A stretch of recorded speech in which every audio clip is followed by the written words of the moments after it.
This is a quick tutorial on how to reprogram a Steamist digital control system used on Steamist commercial steam generators. This is a DCCP control package. So first thing we're going to do is we're going to start with resetting the whole system. To reset a system, we would need to push and hold the upper left program button and the bottom right minute button for approximately 5 seconds until max 1 and max 2 temperatures clear out to go to dash dash.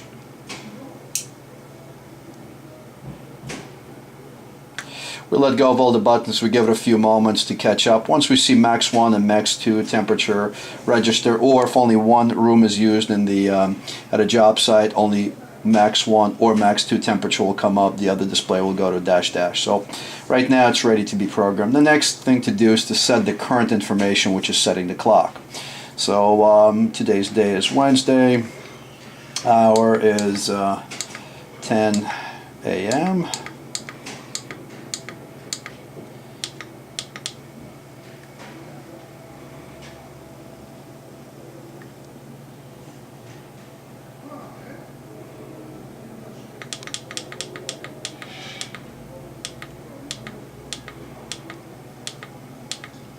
Okay, now we're set with current information, Wednesday 10 a.m.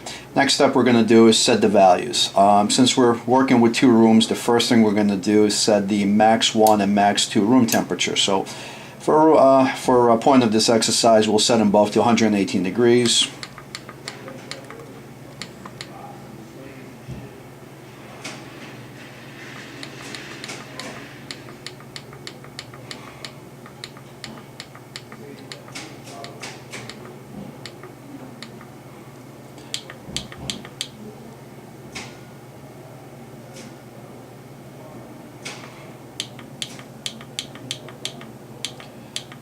Again, this is a sample setting, so feel free to make adjustments in the field to the desired temperatures for both rooms or one room, whatever the case may be.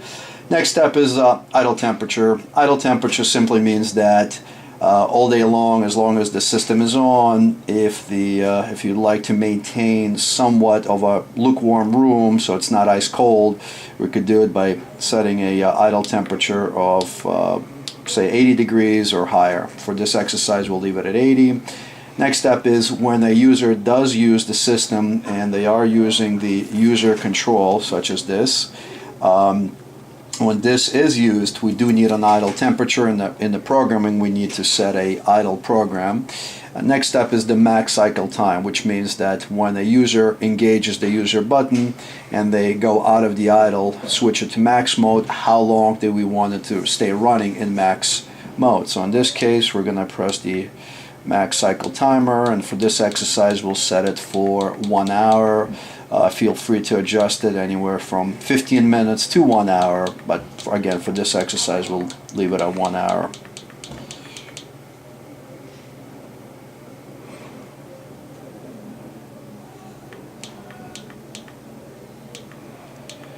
Once these set values are done, we could either wait till everything stops blinking, or we could print the enter button, and that'll lock it. So the set clock values are done, the set values are done. Next is we're going to program this. So the first thing we're going to do is we'll set our programs from Monday through Friday. Assuming it's the same program or same runtime, we could clip them in one programming session. So press the program button. We're going to set, we have to concentrate on the day. So first thing we're doing is we're pressing the day button. We clip Monday through Friday together. Program 1 is always defaulted to 12 a.m. In our example, 12 a.m. will be off, so it stays default as is.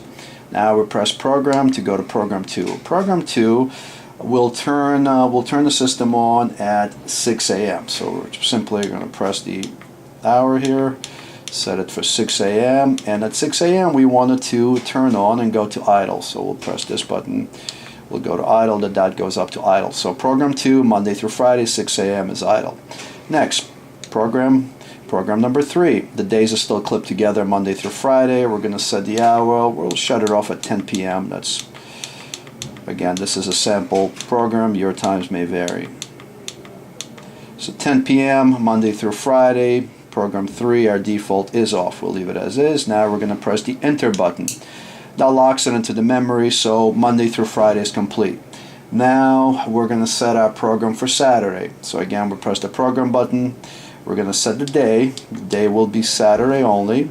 12 a.m. again is the default. Default is off. We could change the event as far as to change it from off to max or idle, but again, we're going to leave it 12 a.m. will be our off time.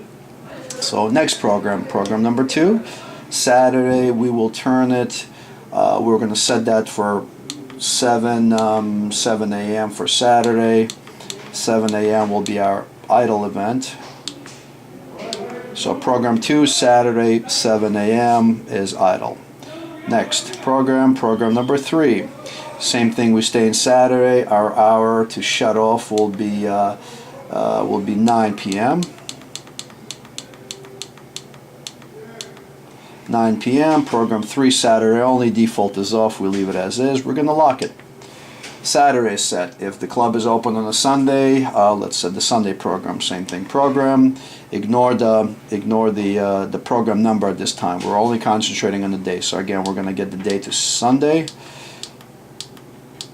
Okay, Sunday only. 12 a.m. is the default. We're going to leave it as off. So next program number 2. The hour for Sunday will be 8 a.m. on. At 8 a.m. we're going to go to idle. So idle program 2, that's 8 a.m. Sunday. Next program number 3. We're still on Sunday. We're going to shut this off at 8 p.m. 8 p.m. program 3, Sunday, default is off. We hit enter. Programming is complete. There's an option to lock it. So in the event this control is exposed to members or people who are not authorized to make any changes, we could lock it. To lock it, we simply press the lock, and after that we're going to pick out any combination of 3 keys that will act as a lock feature. So for this sample, I'm going to use the day, hour, minute to lock it. So press lock, the lock icon will blink. Now we press day, hour, minute, press lock again, and we're locked. So now if you press any of these buttons, nothing will change. To unlock it, we press lock again, it starts blinking, we press day, hour, minute, and we're done. So this is how to lock and unlock it. In the event that is locked and the authorized personnel needs to unlock it and they do not know what the combination of keys were, there are 2 ways to unlock it. One way is to simply hold the lock, have the other person, you will need a second person, to go to the breaker that turns the power on and off to the generator, and they would shut the breaker off, hold the clock button, and then the other person turns the breaker on. We're still holding the clock, we let go, the clock is gone, and the temperatures were just adjusted. The programs are still in there, so the time has not changed, our set values have not changed. If we go to program number 2 in Wednesday, our program number 2 was at 6 a.m. to idle, so that's still in there, so nothing was changed. If we lock it, and it's very difficult to get to the breaker to shut the system off to unlock it. There's another way, is to reset it. If we reset it just like we did in the beginning, that will lose the lock, but it will also lose all the programs. So if we reset it, again, we push and hold the program and the minute buttons for approximately 5 seconds. And now max 1, max 2 goes to dash. That means we not only unlocked it, but we also cleared all the programs. So the only thing that remains is the current day and the time. And to reprogram it, you would follow the same procedure again. Thank you.